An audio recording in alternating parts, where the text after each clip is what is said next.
Bueno, empezamos el podcast con Vidal Martínez. Muchas gracias por estar aquí. No, gracias a vosotros. La verdad que es un placer que se acuerden de uno. Claro que sí. Muy bien.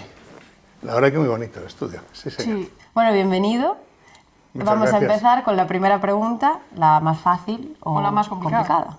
Depende. Sí.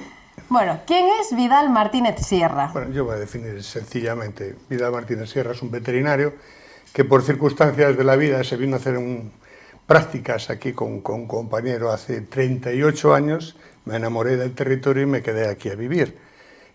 Soy nacido en Sao Paulo, en Brasil. Soy hijo de la emigración, de una gallega y de un asturiano. Soy el mayor de 5 hermanos. Estoy casado, tengo una hija de 21 años que se llama Mencia. Muy bien, pues cuéntanos, naciste en Brasil, ¿cuándo te viniste para aquí y qué te une ahora a Brasil o qué te unía más bien a Galicia? Madre gallega, ¿no? Realmente en Brasil estuve muy poquito tiempo, o sea, yo me vine con 6 años. Era una época, ya sabéis, de la emigración, sí. Después de las épocas grandes de Cuba y Argentina, hubo una época posterior donde demandaban gente, sobre todo técnicos, a Brasil, y mi padre en aquel momento aprovechó la circunstancia, que era soltero, y marchó para allá. Después mi madre, o sea, tuvieron que casarse por poderes. Mi madre se casó por poderes en La Coruña, que hoy en día eso es impensable. Sí. Es decir, las fotos de boda de mi madre están con su hermano y realmente va a poder reclamarla, porque si no, de aquella no se podía salir del país. O sea, tu marido te reclamaba para poder ir para allá. ¿Tu madre era de Coruña? De La Coruña. Sí. Mi padre de aquí cerquita, de La Caridad, que estaba viviendo en la Coruña porque su padre fue desterrado, cosas de la guerra civil, sí. Por razones políticas lo desterraron, no podía estar en Asturias y estuvo en varios sitios, pero bueno, finalmente acabó asentándose en La Coruña y allí conoció, bueno, su hijo conoció a mi madre.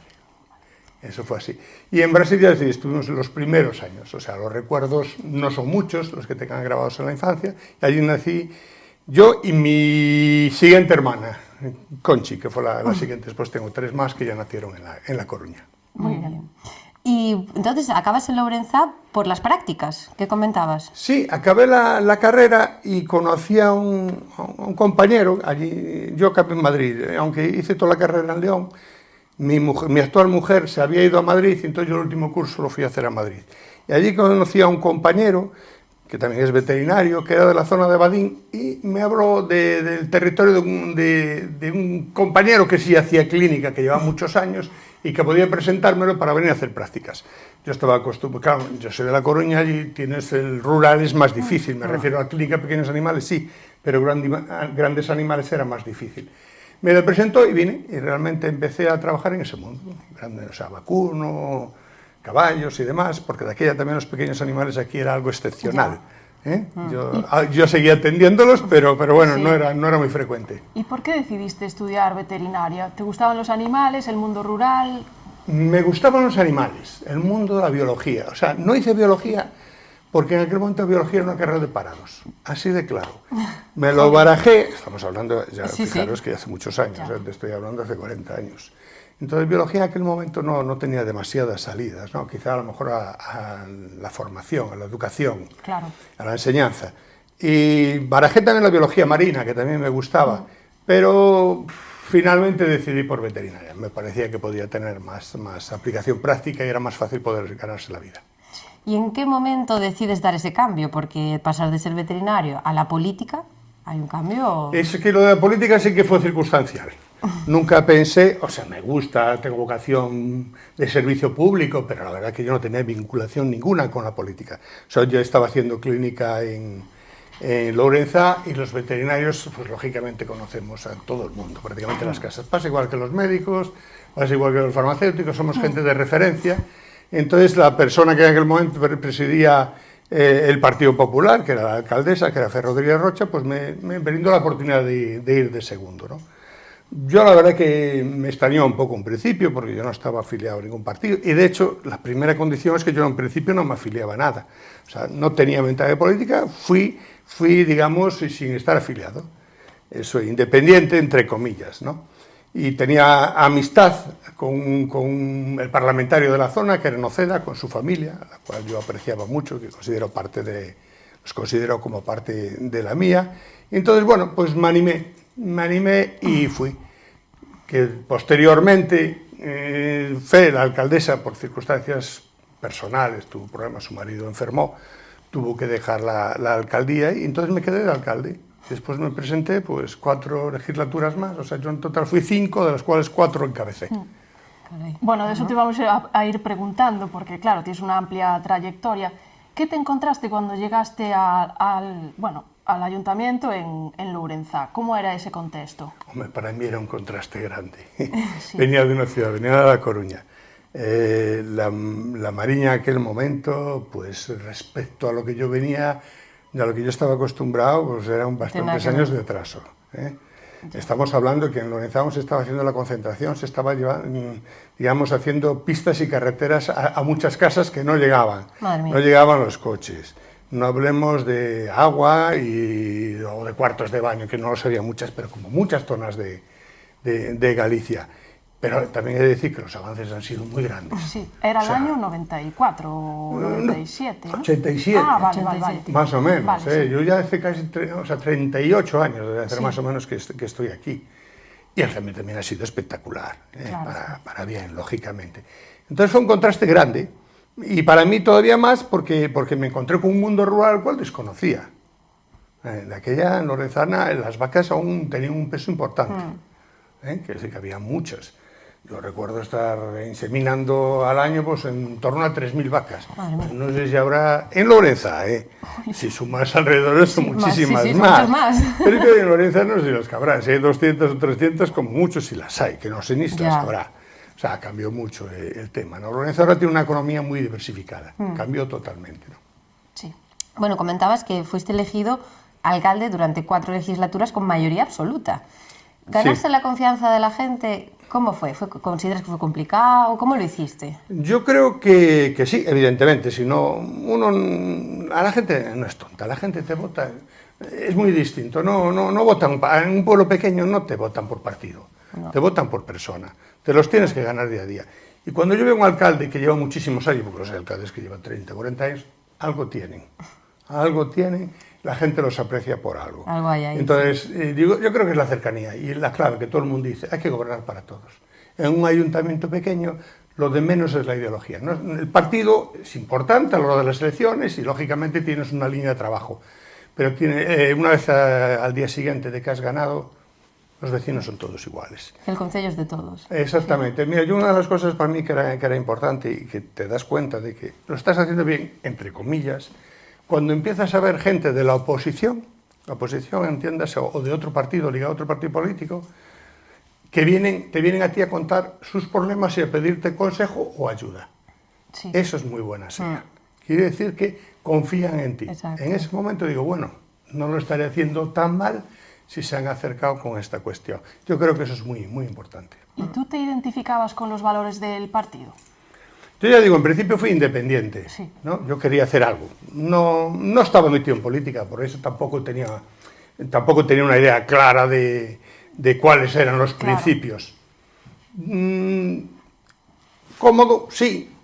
De hecho fui haciendo y al poco tiempo ya me afilié. Quiero decir que me parecía, en el momento que quedé alcalde me parecía coherente y lógico que si estaba en un proyecto tenía que ser consecuente, ¿no? Lógicamente te vas metiendo, vas profundizando y vas, digamos, acatando esos valores, ¿no? Claro. Si no estuvieras cómodo, pues lo dejaría. Tampoco había nada que me obligase, ¿no?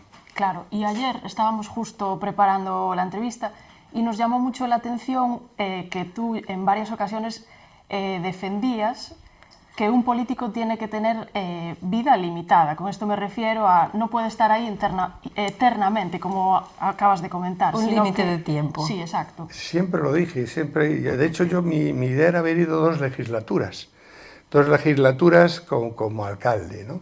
Y esto que estoy diciendo lo dije por escrito, en su momento lo pasé en el partido, en su momento cuando estaba Feijóo aquí, yo le mandé mi idea de lo que tenía que ser las alcaldías, ¿no? Yo también, es verdad que no decía legislaturas de 4 años, sino de 5 años, porque 4 años, primero, no te enteras de nada. Sí ponía 10 años, y yo creo que es un tiempo importante y que sea limitado. Primero, porque te evitas que la gente se agarre al sillón, intente no soltarlo, que al final siempre son los problemas que hay con los siguientes de la lista. Porque la gente tiene que tener sus oportunidades. Entonces, así tú trabajas queriendo hacer las cosas bien, que quede, digamos, tu legado, tu trabajo, Pero no, ya te digo, haces con ideas siempre de buscando los votos. Claro. Que yo creo que eso es un error. Entonces, por eso es importante. Y después, si la gente lo hace bien, tendrá otros sitios, debería tener otros sitios donde, digamos, seguir con su carrera política, a nivel de diputado, tanto a nivel provincial, con nivel autonómico, Madrid. Yo creo que el que tiene un bagaje, un ayuntamiento, sí debería ser utilizado en otros escalafones, digamos, de la carrera política. Eso yo creo que es importante. Sí. Y lo que estamos diciendo, yo iba a ir 2, de hecho, en la tercera legislatura, yo ya iba a ir para mi idea de ir al Parlamento, después por circunstancias, que bueno, tampoco voy a decir un fallo, porque siempre hay políticos que no tienen palabra, entonces no cumplieron su palabra, si no yo ya me hubiera ido, en aquel momento ido al Parlamento, entonces fue un momento que, bueno, repetí, seguí, en aquel momento fue cuando me fui para la Jefatura Territorial de Pesca, ahí sí que volví a tener la palabra de en aquel momento el presidente Feijóo, que sí la cumplió. Entonces en la cuarta, tuve la cuarta y a la siguiente ya me fui al Parlamento, porque realmente él había cumplido con lo que me había dicho. ¿Y cómo fue ese cambio de pasar, bueno, cómo viviste el cambio de pasar de la política local a una política autonómica? ¿Había mucha diferencia? Totalmente, no tiene absolutamente nada que ver. La política local eres tú, y haces las cosas y le ves el efecto directamente, y tratas de solucionar los problemas de la gente. Te viene con un problema, con cosas muy básicas, pero tienes que dar una solución. Y la gente lo quiere. Además, en un pueblo tan pequeño te encuentran en todos los lados, estás en la calle y claro, te asaltan y lógicamente quieren preguntar. Sí. La política parlamentaria es otra cosa totalmente distinta. Ahí es una política ya de partidos. Ahí es muy distinta. A mí me gustó la experiencia, entenderla, porque entiendo cómo se funciona, digamos, la mentalidad de los partidos. Y tenéis directrices, ¿no? Totalmente. Bueno, lógicamente, si estás en un partido te tienes que acatar a lo que sí. Conste que yo siempre, si hay algo que no he soportado son los argumentarios. Vamos, que te den un argumentario. Yo puedo entender las líneas del argumentario, puedo entender que te den la información. Ahora, estos loros que repiten las mismas palabras y que oyes todos los días, o sea, el día de turno, en la radio, en la televisión, el político que sea, que dice siempre lo mismo. Hace ridículo. Ya. Hombre, léelo, adáptalo a tu discurso y si quieres dices lo mismo, pero con otras palabras, Personaliza un haz lo poco, tuyo. Claro. Sí. Yo no entiendo, yo lo veis constantemente, sí. ¿No? Eso sí que conmigo no va. Y bueno, si nos das tu punto de vista de la política local actual. Yo creo que, como en toda la política, incluso la nacional, vamos de capa caída. Yo creo que estamos bajando bastante en general, toda. Y si estamos hablando de la local a nivel de Mariña siempre ha pecado lo mismo, no tiene referentes políticos. ¿Quién es el líder o quiénes son los líderes en la Mariña? Entonces, decimos una imagen de alguien que diga lidere su partido, que pueda pelear y tener peso político para reclamar algo en Galicia, en Madrid, en algún lado. Ya. Yo no lo veo. A nivel de comarca, no digo cada uno su ayuntamiento, sí, cada uno es un pequeño reino. Sí, pero yo digo a nivel de comarca, no hay nadie. Eso es un problema y ese es el gran problema que tiene la Mariña. Ya. Somos gente muy trabajadora, muy tranquila. Entonces, si no va a salir de nosotros ese carácter reivindicador, no somos de follones, ni somos de manifestaciones, ni somos muy reivindicativos, y no os olvidéis que non chora, non mama, y es así, digan lo que digan, pues tendrías que tener unos políticos que sí lo hiciesen, y yo no los veo ahora mismo. ¿Y a nivel nacional cómo ves el panorama? Muy mal. Sí. Este sectarismo, claro, este sí. Posicionamiento que hay, esta confrontación. Exagerado. Yo creo que es de gente con falta de ideas y falta de argumentos. Porque si fácilmente uno se posiciona a otro aquí, no necesitas argumentos ni tienes que defender nada. La gente automáticamente son tuyos, estos son de ellos. No. Hace falta la política diálogo. no es eso. Yo creo precisamente el pensamiento único, no, por supuesto, sería un error, no avanzaríamos, ¿no? Nada, claro. Precisamente lo bueno es que haya ideas distintas, poderlas confrontar y tomar una decisión. Y también importante, y si tomas la decisión y te equivocas, saber comprender que te has equivocado y que puedes cambiarlo. Eso yo creo que es básico. Y volviendo ya a lo local, hablando del legado que dejaste tú en Lourenzat, ¿de qué dirías que te sientes más orgulloso? ¿Qué destacarías de todo lo que pudiste hacer en tus años allí como alcalde? Son muchas cosas, quizás de las más llamativas, así que vean, por ejemplo, las escuelas deportivas, porque además empecé como concejal de deportes y cultura y deportes, lo de siempre, en los ayuntamientos cuando empiezas, lo que no quiere nadie, el nuevo, le cargan el muerto. Entonces, cultura y deportes, no había nada, entonces ¿quién era el nuevo? Bueno. No, bien, entonces empecé con este tema. La verdad que no tenía ni idea de gestión deportiva. Una cosa es hacer deporte y otra cosa es gestionarlo, más a nivel de un ayuntamiento. Sí. Tuve la suerte que en aquel momento se convocaron a nivel de INEF en Bastegueiro unos cursos para formación de responsables políticos en deportes. Y fui para allá. Ah, mira. Entonces aprendí lo que eran las escuelas deportivas. Claro, llegué a Lorenzano no había nada de nada. Tengo la anécdota que la primera vez que llegué, que cuando era concejal de deportes, me acuerdo de llegar a las oficinas y pregunté, ¿y el material deportivo aquí qué hay? ¿Dónde está? ¿Dónde puedo ver lo que hay? Se quedó, de repente hubo un silencio, se empezaron a mirar a nosotros y después de un buen rato me dijeron, pregúntale al profesor del colegio de deportes que creo que hay unos balones. Eso fue todo lo que me encontré.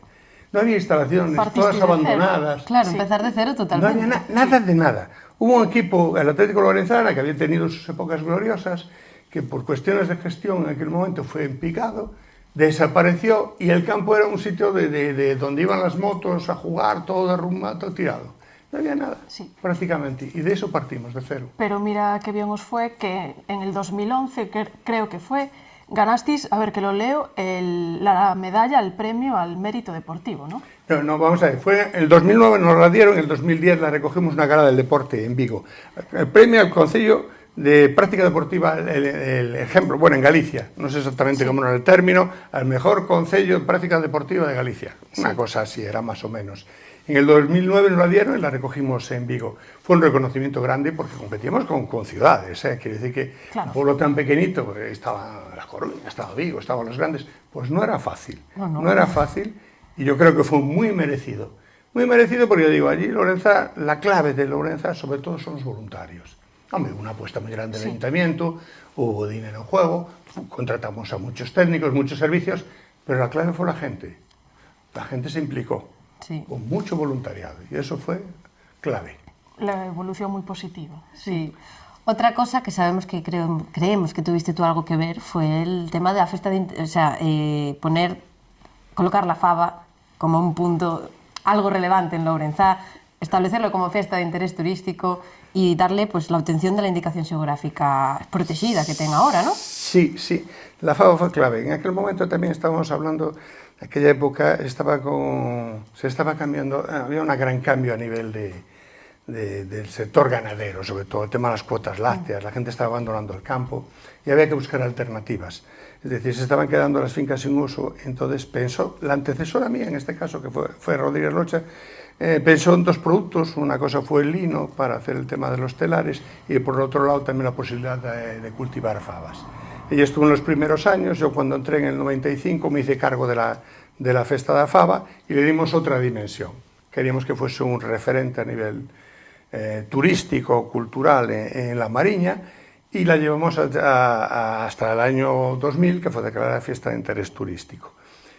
Pero siempre como un elemento de publicidad o de dar a conocer para que la fava llegase algún día a tener ese reconocimiento que era la denominación de origen o una indicación geográfica protegida, que fue lo que conseguimos años después, en el 2009.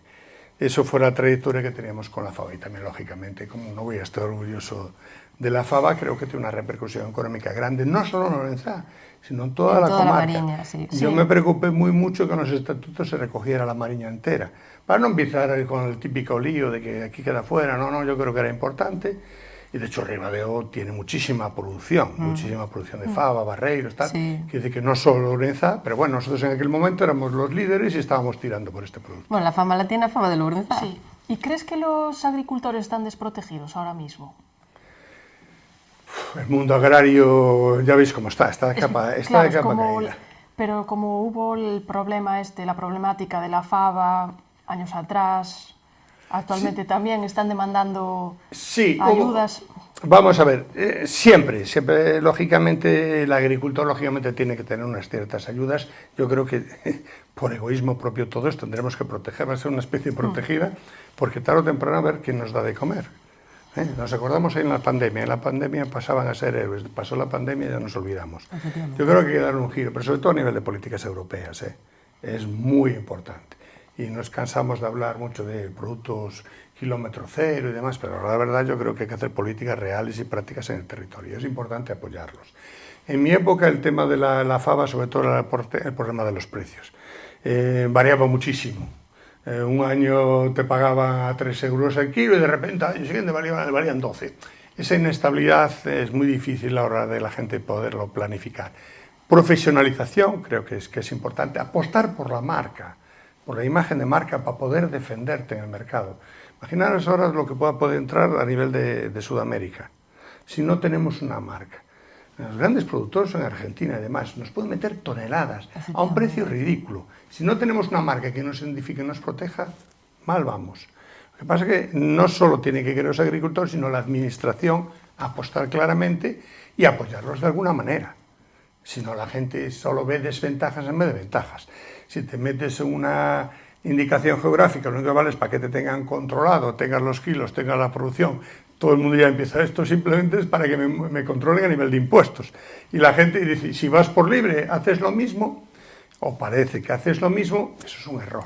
Ya digo, el problema va a ser cuando con estos acuerdos que hay ahora de libre mercado, que ahí tendremos desventajas. Y tenemos un producto de altísima calidad. Bueno, teniendo en cuenta tu trayectoria, que siempre ha sido de defensa del mundo rural, ¿qué opinas? ¿Consideras que todavía nos falta mucho por recorrer? ¿Mucho camino? Totalmente. De hecho, estamos hablando de la producción de kilómetro cero y yo creo que ahora llegamos tarde. Ahora es el momento en que no hay productores. O sea, si la gente está concienciada, intentamos concienciarla que el consumo produce cercanía, y nosotros que estamos trabajando mucho a nivel del GDR, nos damos cuenta que no tenemos productores. La gente ha abandonado prácticamente el campo. Tiene otros atractivos. La gente ha estudiado y no profesiones ligadas al campo, sino otro tipo de profesión que los ha llevado a más lejos. Claro. Y eso yo creo que es un problema que habrá que corregir de alguna manera. Y volviendo al tema de Sudamérica, que acabas de mencionar hace nada, háblanos sobre tu vinculación con el mundo, bueno, con el movimiento migratorio, más bien.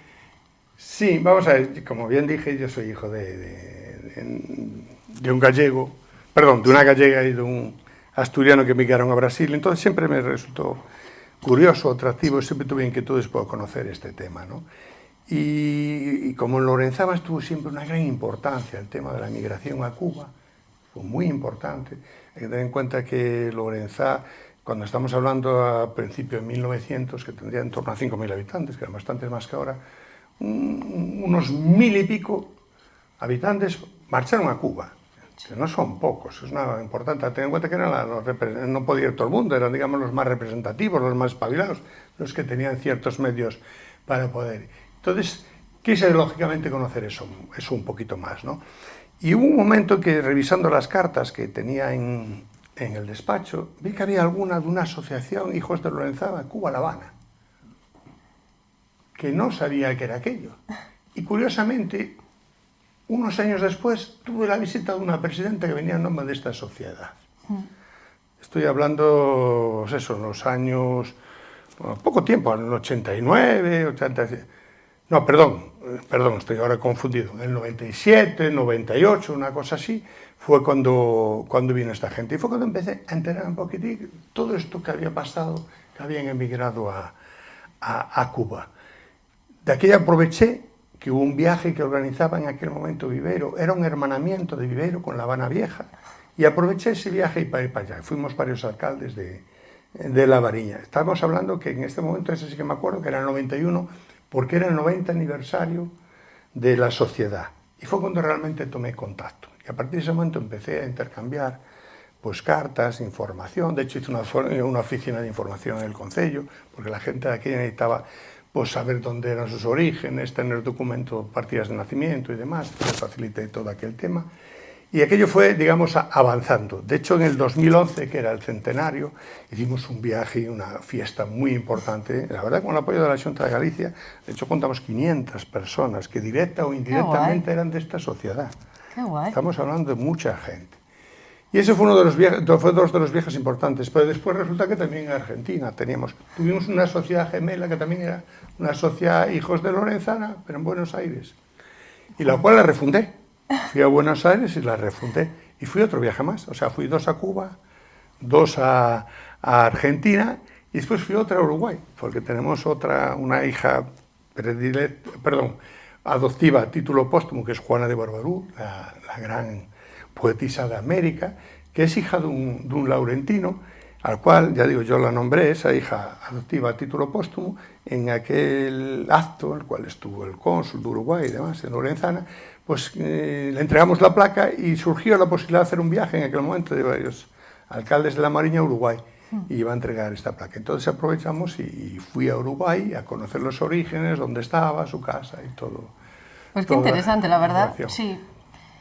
Bueno, y cambiando un poco de tema, volviendo al tema del turismo, actualmente los mariñanos nos quejamos porque decimos que el turismo está masificado, que habría que tomar medidas. ¿Qué opinas tú? Y si fueses alcalde, ¿serías partidario de aplicar la tasa turística? Yo creo que no estamos en ese momento. Vamos a ver, yo creo que no tenemos un problema de masificación, tenemos un problema de infraestructuras. El problema es que nadie... ¿Alguien me puede decir la gente que hay en la Mariña entre el 15 de julio y el 15 de agosto, por ejemplo? No, ¿alguien alguna vez lo ha estudiado? ¿Tenemos datos? No los tenemos. Tenemos 4 datos de los hoteles y tal que se recoge y nada más. Hay miles de viviendas de uso turístico. Hay cientos y cientos de caravanas. Segundas viviendas, hay una verdadera burrada, tanto en Ribadeo como en Foza. ¿Alguien alguna vez ha sumado y sabemos la población que hay? ¿Tenemos dimensionado las infraestructuras para eso? Ya. Pensemos solamente en la carretera de la costa. Carretera de la costa, ¿cuántos años llevamos hablando de esa autopista? Y pasarán años. El problema que lo decía antes de ser poco reivindicativos. Por favor, sí. Nos están tomando el pelo. Vamos a seguir otros 10 años más. Otros, ya verás, años y años para hacer una autovía. No puede ser que, imaginaos si Ribadeo, Viveiro en verano. Llegas antes a cualquier otro sitio, llegas antes a La Coruña, a Lugo, a cualquier otro lado. Sí, en media hora más estás en Coruña. Entonces en verano pones un poco de más coches y ya es un follón. Sí. Pero es una cuestión de infraestructuras. Hablemos de agua, un sitio que llueve con lo que llueve en la Mariña. No puede ser que haya concellos que en verano tengan un gran problema de agua. Lógico, porque no está dimensionado. Nadie ha hecho las infraestructuras adecuadas. No se piensa como comarca. No estamos preparados. Están los pequeños concellos, cada uno haciendo su pelea, pero no hay una imagen. Esto no puede ser, tiene que ser, ya digo, a nivel de conjunto. Ahí era el papel de la mancomunidad, que es el que tenía realmente que llevar ese papel de líder, pero todos sabemos que realmente la mancomunidad, la función es mínima. Es un premio de consolación, es decir, el que aquí todos los políticos lo que quieren es ser diputados provincial para el sobresueldo. ¿Tú crees? Totalmente. La mancomunidad es el premio de consolación que te dan, pero que no representa nada ni gestiona nada. Los últimos años un poquito de turismo, porque ha habido un plan de dinamización turística que tiene 2000, entonces, bueno, hay cierto dinero, entonces, bueno, interesa, pero ni es operativa, ni tiene unos presupuestos realmente, ni un sistema de toma de decisiones adecuado. Bueno, ahora están tratando de ubicar la Mariña Lucense como un punto de turismo ornitológico, sobre todo, de turismo ornitológico. Se está tratando de diversificar ciertas cosas. Llevamos a cabo un programa muy extenso. Lo primero, ¿tenemos alguna imagen de marca? ¿Hay alguien en España o en alguna zona que sepa qué es la Mariña? O sea, ¿qué representa? Tú cuando piensas en la Ribera Sacra, tienes claro lo que es la Ribera Sacra, ¿verdad? Se te va Cañones del Sies, se te va el vino, se te va los monasterios. Piensas en las Rías Baixas, rápidamente se te va playa, sol, marisco. ¿La Mariña? Sí que es cierto que bueno, no. Las catedrales, sí, sí, quitan las catedrales. Tenemos una maravilla. Yo creo que somos mucho más completos. Tenemos un paraíso aquí. Mucho más completos que los demás. Pero no hemos trabajado esa imagen de marca. Queda mucho que hacer. Ya digo, no sabemos de qué partimos a nivel de infraestructura, no tenemos imagen de marca. Hay muchísimo que hacer. Una de las preguntas que te queríamos hacer era ¿qué crees si a veces falta realmente una coordinación entre ayuntamientos para conseguir ese turismo de conjunto, esa imagen conjunta? Totalmente. En teoría se supone que se está trabajando en ese tema. Pero bueno, yo como estoy cansado ya ver de planes de dinamización turísticos, planes turísticos, he visto tantos, porque estuve muchos años y los papeles aguantan todo. Siempre hay empresas, profesionales, que te hacen unos estudios muy bonitos, muy gráficos, tal, te apoyan, te hacen 2 o 3 reuniones, cogen 4 datos. Práctico, nada. Ha hecho más el cambio climático por el turismo en la Mariña que todos los años atrás que se lleva trabajando, porque al final, si lo resumes, eran 4 folletos y la fritura y poco más. Ahora es un poquito más. Son 4 cosas que yo no digo que esté mal, todo suma, ¿eh? Yo tampoco quiero ser tan negativo y creo que, bueno, hay técnicos. Pero bueno, tenía que haber mucha más coordinación. O sea, alcaldes cada uno va a su batalla, a su pelea, no hay coordinación. Tú solo piensa en una cuestión. Tú vete a una oficina de turismo donde la hay, de algún concello, y pregúntale algo de los concellos de alrededor, a ver si te dan alguna información. Dependerá, De algo que esté abierto, de algo que esté cerrado, si te hacen alguna gestión. Yo hace muchísimos años me acuerdo de ir a Escocia a hacer los breath and breakfast que eran de aquí. Yo no sé hablar inglés, no sé si se dice así, cama y desayuno. Sí, el breath and breakfast. Sí.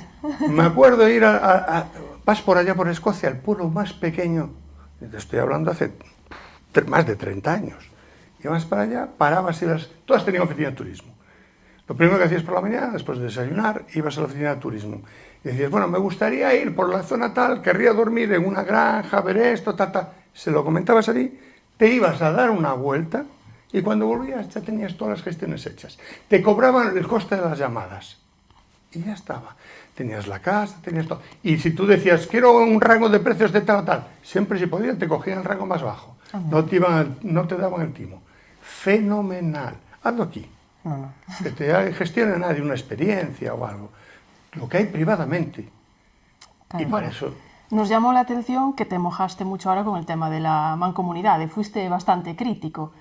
Fui muchos años miembro de la comunidad, hubo un momento que era el más antiguo. Pero ¿eso es porque eres presidente del GDR Terras de Miranda? ¿Tiene algo que ver? O bueno, ¿qué opinas del papel del turismo para el desarrollo económico de la comarca desde este punto de vista? Yo creo que es fundamental, si lo sabemos aprovechar es clave. El turismo es todo, dinamiza todo, pero claro que saberlo llevar bien. Lo que no podemos caer es la masificación. Pero yo digo, la masificación va muy ligada a las infraestructuras. Hay que saber cuál es el objetivo que queremos y marcar, dimensionar para esos objetivos y punto. Y hay que trabajarlo ahí. Hombre, desde el GDR llevamos trabajado mucho también en el turismo, ¿no? Es importante. Yo me quejo siempre de falta de coordinación. O sea, yo exactamente no sé qué están haciendo. Claro, esa gestión conjunta quizá... Yo creo que era importante trabajar más. Pero bueno, no hablemos a más la guerra si después empiezas a meter la guerra política siempre de esto lo quiere llevar uno, otro lo quiere llevar otro. Estamos hablando de algo que nos repercute a todos. O claramente definimos un plan y lo que tiene que hacer cada uno y hacer un seguimiento pero coordinado, o no vamos a ningún lado. Y eso, hoy por hoy, posible. Bueno, vamos a cambiar ya un poco de registro, vamos a un poco ya tema un poco más personal. Está claro que eres una persona que le encanta la historia, la memoria local, son facetas tuyas que se ven muy claras. ¿De dónde te viene tanto interés por estos temas? Pues sinceramente no lo sé. Creo que para comprender, bueno, sí, en cierta medida sí. Yo creo que también un poco, para poder, me metí un poco en historia para comprender precisamente lo que era la Ourense. Al ser de fuera y ser alcalde y estar tantos años, me venía con la obligación de saber qué era todo aquello que tenía. Ourense es un pueblo con mucha historia, es un pueblo milenario, con un patrimonio histórico muy grande. Y yo creo que era casi una obligación entender de dónde venía todo aquello. Y entonces empecé poquito a poco a trabajar ese tema, y eso de unas cosas te van llevando a otras. Empiezas en unos años y al final, para comprender, tienes que ir más atrás, tienes que ir más atrás, tienes que ir más atrás. Y acabé con un recorrido, yo creo que desde los castros, desde la época prehistórica. De hecho, en su momento de una charla con la historia y evolución de la Ourense, empecé desde el Paleolítico, acabando hasta el periodo actual.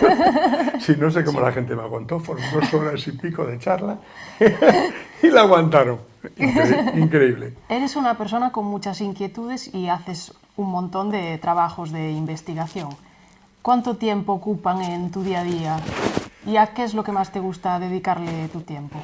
Sí, me gusta, yo tío, la verdad que me lío con cosas muy diversas y me gusta variar. Si os dais cuenta últimamente, esto es un tema del cual no tenía ni idea, pero me liaron y he descubierto un mundo nuevo, el tema de los maragatos, que ahora llevo una temporada. Quería, tía, preguntarte por eso. Tengo yo mucha Pues curiosidad con los maragatos. lo dejo para que... Ya te digo, me gusta variar, me gusta diversificar. En la historia me gustan todas las etapas, Sí. en general, pero es que me gusta la biología, me gusta el campo, me gusta en general todo. He escrito cosas sobre agricultura, he escrito cosas sobre la fábula Ourense. Digamos que me gusta tocar todos los campos.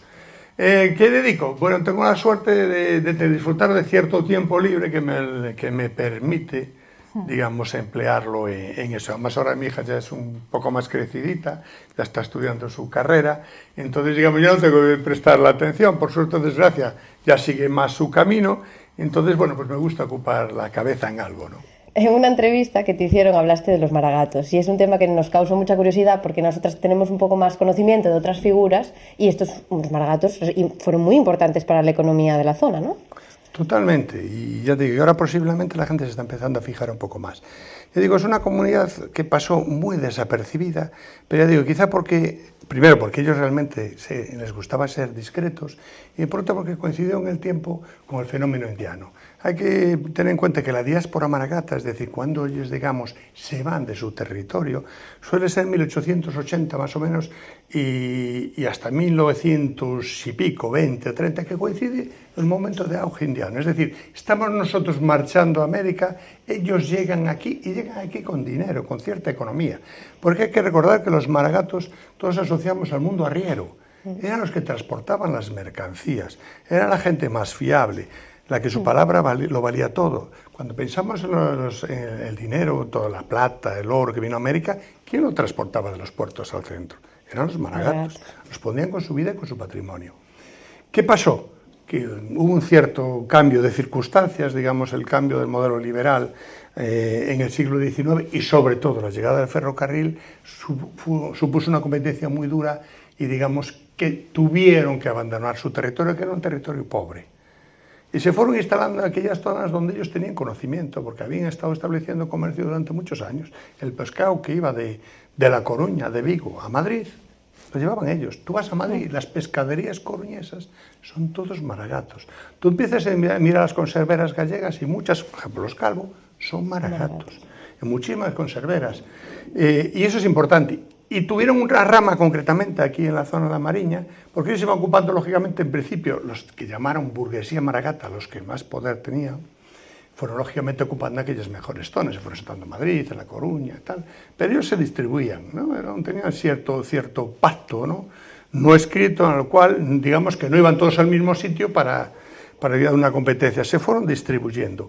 Si os fijáis, casi siempre maragato, nosotros hacíamos maragato con algún ultramarinos, típico comercio, porque ellos estaban acostumbrados al comercio, tenían los contactos y supieron aprovechar lo que en principio los hizo salir y fue una competencia dura que fue el ferrocarril, lo supieron aprovechar después para que fuese una ventaja, es decir, desplazaban desde los lugares donde paraba el ferrocarril, en esta zona nuestra el lugar de referencia era Rábade, desde Rábade para aquí no había ferrocarril, ellos establecían una vía de comunicación de transporte, iban trayendo y iban abasteciendo y desde allí lo llevaban a Madrid, o sea, ellos llevaban y traían. Claro. Esta zona salieron miles y miles de jamones para Madrid.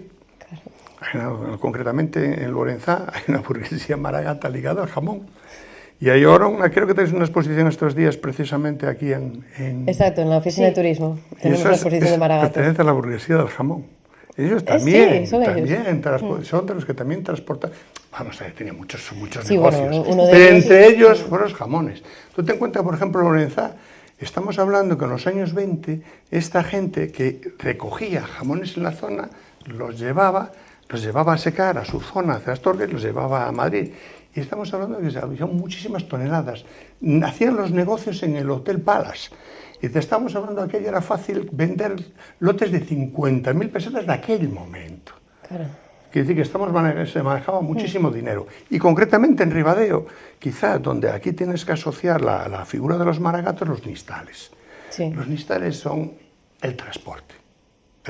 Tenéis dos familias distintas. Hiciste varios estudios sobre familias maragatas, ¿no? Sí, ya digo, la última, es que este año me tocó hablar, o me pidieron que hablase del transporte en la Mariña. Y entonces, claro, si te hablo de transporte, tienes que hablar de Ribadeo. Ribadeo es un nudo, siempre fue un nudo muy importante. Y era un nudo de enlace hacia el ferrocarril. Desde Ribadeo, enlazar con las distintas zonas del ferrocarril. Hay que pensar que el ferrocarril suponía enlazar con los puertos y los puertos suponían enlazar con América. Exacto. Era el tema. De aquí iban a Bamonde montaban, se iban a La Coruña, Y hubo un momento que había un tráfico tremendo de gente. Y eso era importante. Y detrás de todos estos transportes estaban los nistales. Aquí hubo dos familias, las nistales de San Roque, la famosa calle de San Roque, y los nistales del campo. ¿Vale? Ahí establecieron varias empresas de transporte. Pero también tenéis otras familias, como la ferrocarrilana. ¿Habéis oído de la ferrocarrilana? Que ahora está restaurado el edificio. Sí, ahora son apartamentos. Pues también son maragatos. era parte de una posada, Sí. de una posada, una taberna primitiva, que después acabó siendo la Ferrocarrilana. Que acabó un hotel que daba servicio al transporte de la Ferrocarrilana. Ferrocarrilana, una compañía de transportes que empezó siendo de diligencias y acabó siendo de vehículos, ¿no? Y eso es muy interesante y la verdad que es algo que se está descubriendo. Este año me han pedido que dé otra charla en Foz, un poco más ya a nivel de comarcal, porque claro, no solo estuvieron estas cosas, tenían dinero y tenían inquietudes. Y era gente más emprendedora, entonces se metieron en casi todos los negocios. Donde veían posibilidades, ahí iban. Y solían ser socios. Ya digo, mucha gente no sabía que eran maragatos. De hecho, no iban de maragatos. Ya. ¿Vale?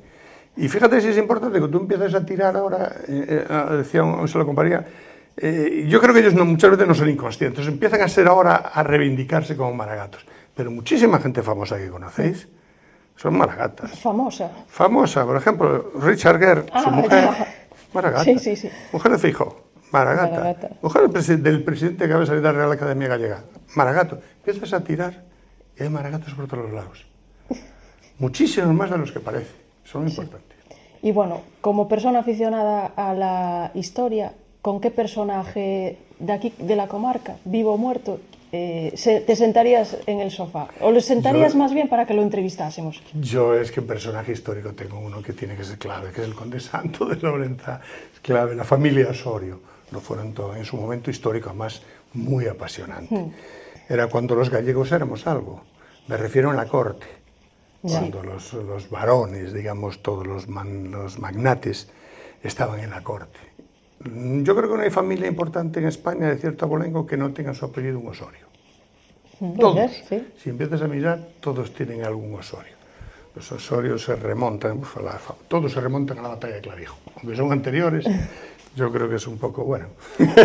Pero todos se remontan a esas batallas y están todas las grandes casas, desde la casa de Alba, todo lo que tú quieras, hay un Osorio por medio, ¿no? Y es un momento, ya digo, clave. Porque eran condes, eran dux, que era un cargo más alto en la corte y ahí manejabas. Sí. Sobre todo en la corte ya cuando estuvieron en León. Sabes que la corte venía asturiana, eso se fue para León y después acabó marchando. Pues en la época donde estaba la corte en León, ahí estaban los gallegos, que eran realmente los que estaban manejando el cotarro en aquel momento. Entonces los Osorios son claves para entender, son gente con mucho poder. Y bueno, es un tema de intrigas, de venganzas, de odios, muy apasionante. Te voy a decir, ¿qué les preguntarías? ¿Qué les preguntaría? Es que ya digo, los Osorios, además, es que creo que el Conde Santo vino huyendo, lógicamente, escapando en aquel momento, porque era como todo. En el momento que apoyabas, como todos sabéis, que las guerras entre primos, hermanos y demás, que además casi todos eran parentados unos con otros, si apoyabas a alguno y por suerte era perdedor, pues te imaginas lo que pasaba con el otro. Y el Conde Santo apoyó a una facción en su momento, que cuando ganó muy bien, pero después cambiaron las tornas y tuvo que venirse, digamos, huir a Lourençá. Que a nosotros nos los cuenta de otra manera, pero la historia es así. Vino para aquí y realmente funda un monasterio, pero por protección. Los monasterios en aquel momento era la forma de proteger. Después la Iglesia te lo vende, lógicamente, su vocación religiosa y demás. Realmente lo que se hace es lego, porque el religioso, el rey no lo iba a matar. Evidentemente es una forma de proteger, y de proteger su patrimonio. Porque fundaban monasterios a los cuales dotaban con todas sus riquezas, pero los monjes y eso eran usufructuarios, los propietarios seguían siendo ellos, pero se alejaban de las manos del rey. El rey no iba a quitar al monasterio, tenía una protección, con la Iglesia no se metía. Entonces por eso se fundan tantos monasterios y están siempre los nobles detrás. Era una forma a la vez de mayorazgo, de protección, era anterior, y es importante. Y todo esto, hay toda una serie de intrigas y de venganzas en torno a los Osorio que es muy interesante. Que causa mucha curiosidad, ¿no? Sí. Bueno, vamos a terminar ya. Vamos a ir con nuestra ronda de preguntas rápidas. ¿Vale? ¿Empezamos? Bien. Sí. Un rincón especial de Lourenzá. De Lourenzá, a mí me gusta la Cazorga. La Cazorga concretamente me gusta. Creo que tiene su encanto. Es una zona del río muy espectacular con el puente. Me gusta mucho. Sin despreciar el valle, porque el valle es idílico, ¿no? El valle es... Bueno, pero es elegir uno, Bueno, ¿monarquía o república? Hombre, quizás, si me dices por el momento actual, yo creo que el mejor republicano que tenemos, la presidente de la República, es el rey que tenemos. Lo tengo muy ¿El claro. rey o el emérito? El rey actual sería el mejor presidente de la República en estos momentos Sí. que tenemos ahora. Hombre, por convicción sería republicano, pero España, telita. Imaginaros con el panorama político que tenemos ahora, imaginaros una república.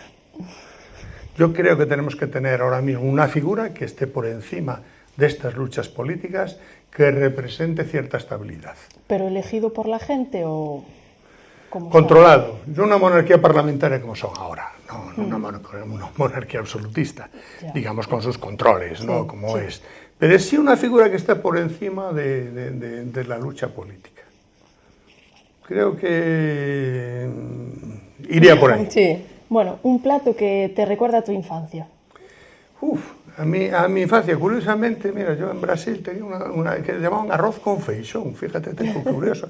Y me viene con eso, que es arroz blanco con habas o con unas alubias que eran negras, curiosamente. Y es un sabor que trae arroz con feixón, fíjate, curiosamente, que aquí no se consume y sí que me gustaba. Y la picaña, que es de carne, un tema que siempre me gustó. Eso aquí es Digamos, más popular. Sí, ahora ya está. Aquí lo hay ya. Sí, la picaña, sí. Está muy de moda ahora. Bueno, sí. pues yo la picaña la conozco de allá y el arroz con feixón y todos son platos que de mi infancia que sí recuerdo.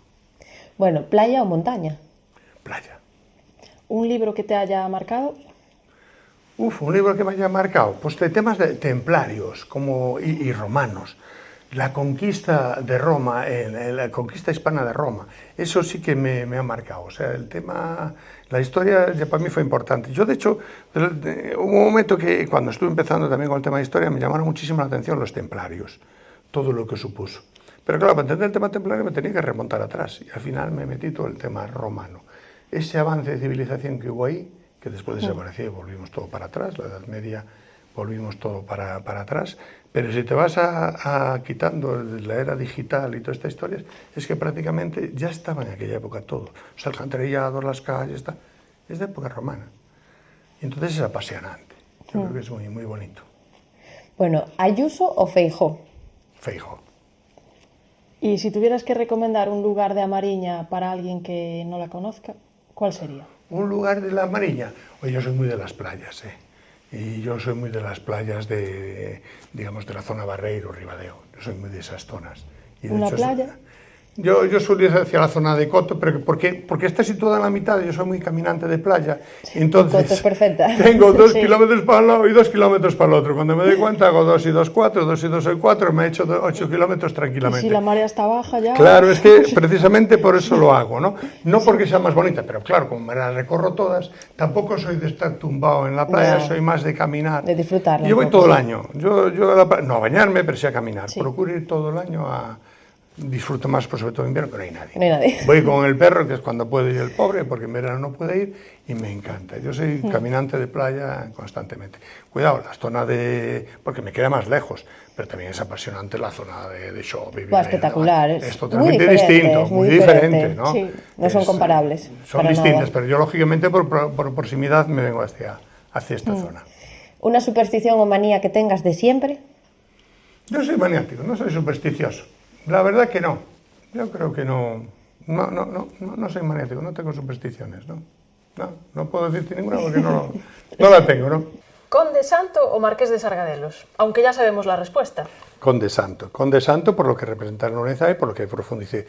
Pero cuidado, Marqués de Sargadelos es la Ilustración.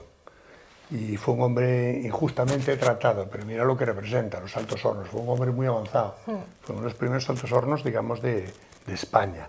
Y todo lo que hubo alrededor. Lo que pasa es que fue víctima de la ignorancia y de la manipulación en aquel momento interesada, sobre todo por la Iglesia y por algunos nombres que posiblemente no le interesase, que crean una opinión muy mala de él y acabó como acabó, ¿no?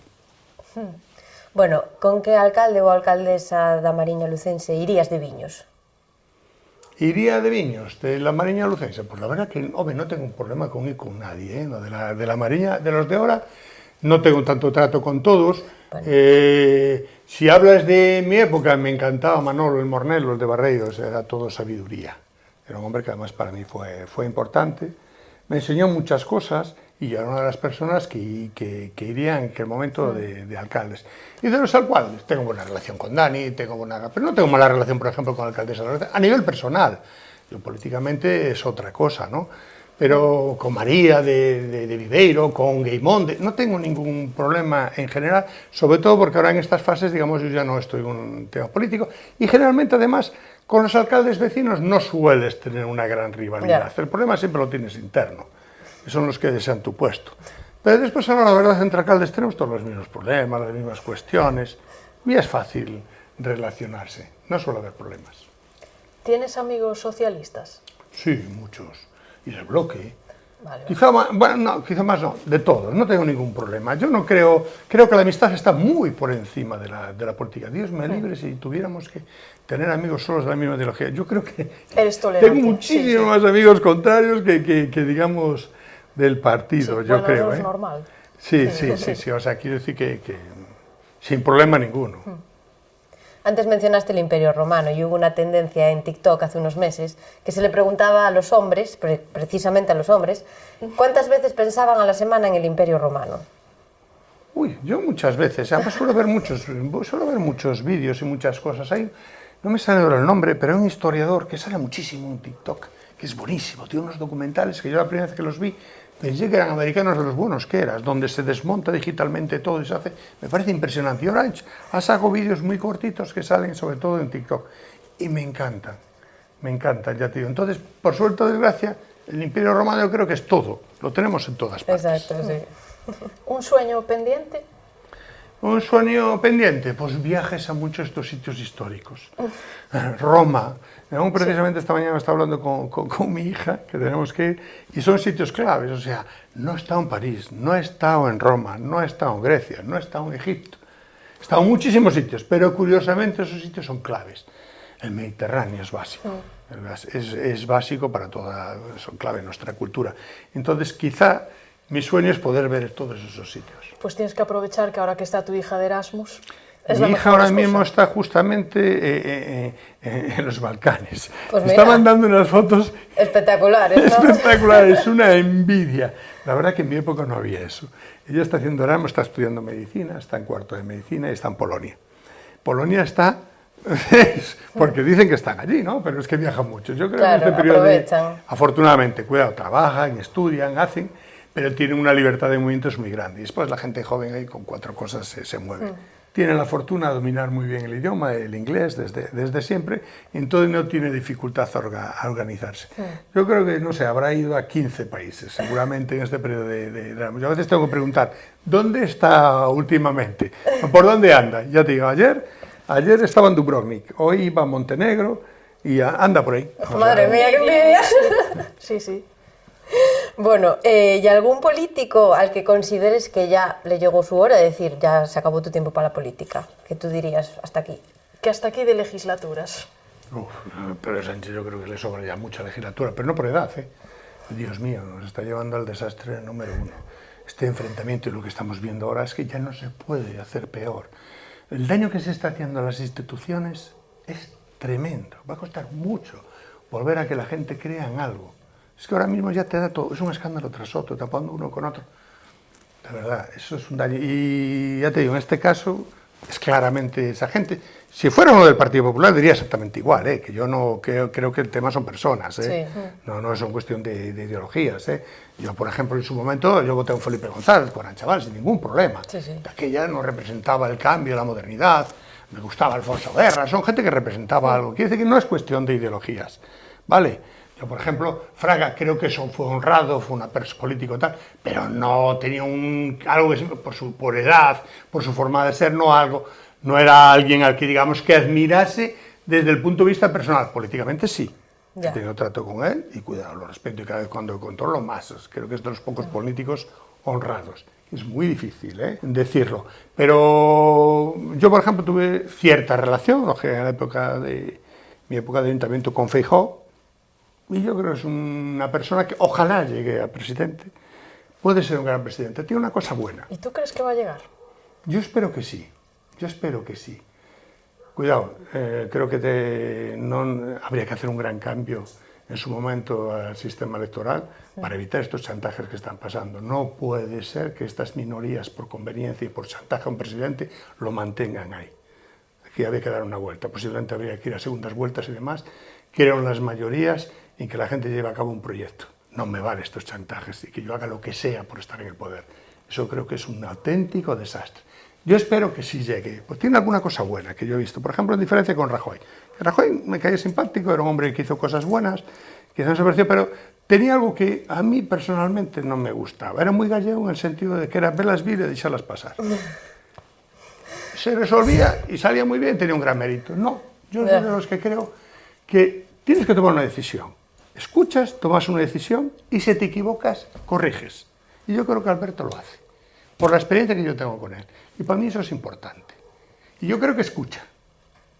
Eso en un político es clave. Bueno, volviendo a las preguntas, un consejo que te dieron, que te guardes... Una frase, un dicho quizá que me gustó mucho, que fue de Agustín Bamonde, un alcalde, bueno, una trayectoria grande en Villalba, y que fuimos compañeros del Parlamento, porque él no conducía, entonces lo recogía, yo de la Universidad iba por Villalba, íbamos por el camino, y una frase que me marcó mucho y que para mí representa lo que es la gente. Él decía, todo mundo vai ao seu, menos eu que vou ao meu. Ah, muy bueno. Muy bueno. Era muy claro. Yo creo que ahí definía claramente, perfectamente, es un dicho que a mí tiene toda la razón. Bueno, ¿y cuál nos podrías decir quién es la persona más famosa de tus contactos? Que saques ahora a la agenda y nos digas, esta persona. Alberto Feijóo, Alberto Núñez Feijóo es quizá la que tenga ahora mismo. Sí, yo creo que sí. Y bueno, ¿eres seguidor de algún podcast? Sí, sí, de varios, casi todo con matiz científico, ¿no? Bueno, tengo mucho de chistes y demás también que me gusta, hay gente que me gusta mucho el humor, ¿no? Pero quizá a nivel científico me gusta Sansegarra, porque me gusta su parte, me parece curioso las experiencias cercanas a la muerte. Yo hace años, curiosamente, no era una experiencia cercana a la muerte en el sentido de que me fuera a morir, pero sí sé lo que es salir de tu cuerpo y verte fuera, curiosamente. Sí, me pasó. ¿Y eso? Me acuerdo que era chaval, tendría 14, 15 años, estaba en la cama, tendría fiebre, llevaba un tiempo, y de aquellas tenía un armario, y era la típica antenita, de aquellas, la típica televisión portátil de antenas, que estaba encima de la cama. Y de aquella, siempre había carta de ajuste, se iba a las 4 o 5 de la tarde, se iba a la televisión y después volvía a enganchar más adelante. Y yo me acuerdo de estar adormilado, y cuando abro los ojos, aquellos haciendo el ruido de que se había ido. Y me levanté rápido a apagarla. Y en ese levantamiento rápido, posiblemente la bajada de tensión, me caí y me pegué un leñazo contra la esquina de la cama y quedé totalmente groggy. Pero esto todo yo lo vi desde fuera de mi cuerpo. O sea, yo me vi perfectamente cómo me caí, cómo llevé el golpe, cómo me quedé inconsciente y cómo entró gritando mi madre en la habitación. Entró gritando, ¡ah, ah, ah! Y de repente, al poco un rato, empezaron a moverme y tal, y ¡plaf! Apareció mi cuerpo. Quiero decir que sí, que entiendo ciertas cosas que comenta. Qué fuerte. Sí, qué no, curioso. pasa. Entonces, bueno, pues todas estas cosas me resultan apasionantes, ¿no? Además es un hombre de medicina, creo que de universidad, y después muchos temas de antropología. Izanami, por ejemplo, es un antropólogo que me encanta. Me encanta, claro, yo siempre tengo la parte animal. Todos creemos que somos seres muy racionales, pero muchísimas de estas conductas y comportamientos al final son instintos animales, genéticas, son hormonas. Os aconsejo que lo escucháis, muy interesante. O Marian Rojas, a nivel de psiquiatría. Yo creo que quizá, ya te digo, merezca la pena dedicarles unas ciertas horas a escuchar. Pero bueno, en general hay muchas cosas de podcast muy interesantes. La verdad es que sí, es un formato que está totalmente en auge y... Es muy interesante. Sí, versátil. te acerca a un montón de áreas. Sí, te permite, cuando tienes curiosidad por algo, puedes entrar y cómodamente vas viendo. Ya te digo, hay muchísimos, que no me acordaría ahora el nombre, hay mucha gente joven muy, ya te digo, que me encanta. Hay podcasts súper innovadores que llaman mucho la atención, cosas muy... La verdad que sí, temática variada. Yo, como soy bastante inquieto en general en todo, me gusta temática variada.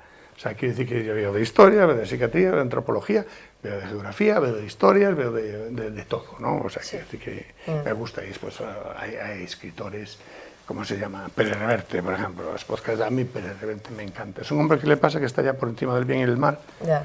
Y entonces me encanta. Sabe que todo es un hombre estético que relativiza todo. Y yo ya estoy en una fase entrando que me pasa exactamente igual, entonces me encanta. No todo es blanco y negro, hay muchos grises. Y eso yo creo que la edad te lo va dando. Y entonces hay gente como Reverte, me encanta. ¿Con qué político no te irías de cañas? Con Zapatero. No me iría de cañas ni con Pedro Sánchez, ya te digo, porque creo que no me aportarían nada. No me creería nada de lo que me dijesen. Por tanto, aparte, creo que se está haciendo mucho daño a este país. Pero no es cuestión de ideología, ya te digo, yo me iría de cañas perfectamente con gente del PSOE, ya digo. Yo de joven, pues ya digo, yo he votado a Felipe González, me encantaba Alfonso Guerra, pero me han encantado políticos nacionalistas tampoco. Yo no es un santo de mi devoción. Luego te coincido con el Parlamento y creo que todo falsedad. No me gustó absolutamente nada. Pero sí he coincidido con otra gente muy maja y que muy bien. Quiere decir que no es cuestión de ideología. Me iría con Rueda, me iría con Feijóo, que son quizá más actuales conmigo, hemos coincidido sin ningún problema, pero con Ayuso iría encantado, también. Son los tres del PP, nos tienes Sí, que decir eso uno sí, de otro. pero iría de Castilla a La Mancha. Lógicamente, gente que se moje también, que tenga algo que decir. Ahora mismo, es que un partido es la persona que lidere en ese momento. Si ahora mismo es el que lidera es Pedro Sánchez, todo lo que hay por debajo no me interesa. Ahora mismo, porque es así, los partidos, el que marca es eso, y los demás no se mueven, porque ¿quién los pone? El que está arriba. Y los demás no se mueven. Fijaros que cuando los hay, los de siempre, los socialistas, por ejemplo, los de siempre, al final son fachas. Están considerados fachas, por favor. Por favor. Bueno, y haciendo un guiño al nombre del podcast, vamos a ir terminando con nuestra pregunta estrella. ¿En qué momento te quedarías aquí y ahora? Aquí y ahora. De toda tu vida. Bueno, con el nacimiento de mi hija, sin duda. Sin duda, para mí es quizá lo más importante. Sí. Digamos que dio sentido y da sentido a mi vida. Sí. Y es para mí lo más importante, además no es por nada, pero creo que es una maravilla. Tiene todos los valores, el mejor, para mí no podía salir. Tiene lo mejor de su madre y creo que lo mejor que llega de mí. Sí, es algo curioso. Perfecto. Va a estar muy orgullosa de escucharte decir esto. Bueno, yo creo que lo sabe realmente, porque es que yo no tengo problema en decírselo porque es así. Es que es así, tiene todo, sensibilidad, dulzura, inteligencia, lo tiene todo en ese sentido y bueno, es para mal decirlo porque qué va a decir un padre, ¿no? Pero yo en este caso creo que la gente que lo conozca podrá certificar lo que digo. Pues sí, pues muchísimas gracias por ser tan generoso y abrirte tanto. Sí, que nos has contado tantas cosas que madre mía. Gracias a vosotros por acordarse, porque bueno, yo estoy ya digamos en una fase un poquito más olvidada, aunque sigo haciendo cosas, sigo estando ahí. Entonces bueno, siempre es agradable poder dar un poco la visión de la gente que hemos estado en primera línea. Es importante. Tuve 20 años ahí en política, en primera línea, entonces bueno, das una visión, digamos, más relajada, pero sí de lo que fue y de lo que estás viendo. Y de lo que hay ahora, exacto. ¿Y qué nos trajiste para decorar la estantería? Sí. Tenemos aquí... yo creo que es algo clave, que eso es una fava de Lorenza. Ya lo pone en la bolsa. Favas de Lorenza, lógicamente. No me quise mojar con ninguna marca para que no haya ningún favero, lógicamente, pero favas de Lorenza yo creo que son importantes. Es el tema de... Qué ricas. Sí. A nivel de economía de nuestro concello son clave y creo que son importantes. Se dedicó muchas horas y además durante mucho tiempo era el regalo institucional que teníamos. Yo eso también, esa costumbre la cogí de mi antecesora, que yo digo, empezó FE. Cada vez que íbamos a visitar a alguien en la Xunta, el director general y demás, llevabas una bolsita de favas. Te querían recibir todos. Todos te recibían. El jamón debajo del brazo por las favas. Sí, tipo el de Cantabria, ¿no? Al final, y es importante. Y fue la forma que la gente fue conociendo la fava, hasta llegar a tener el nombre que ahora tiene. Y la fama, que es lo importante también. Que llevó muchas horas, partimos de nada. De nada. Exacto. No se sabía nada de la fava. Y llegó a tener el nombre que ahora todo el mundo es la fava referencia, la fava a imitar. Y de hecho nos quieren colar muchas favas por favas de Lorenza. Ya. Muy bien, Vidal, un placer. Ha sido increíble tenerte aquí hoy. Un placer mío, la verdad que fue muy grato estar aquí con vosotros. Muy bien, pues muchísimas gracias.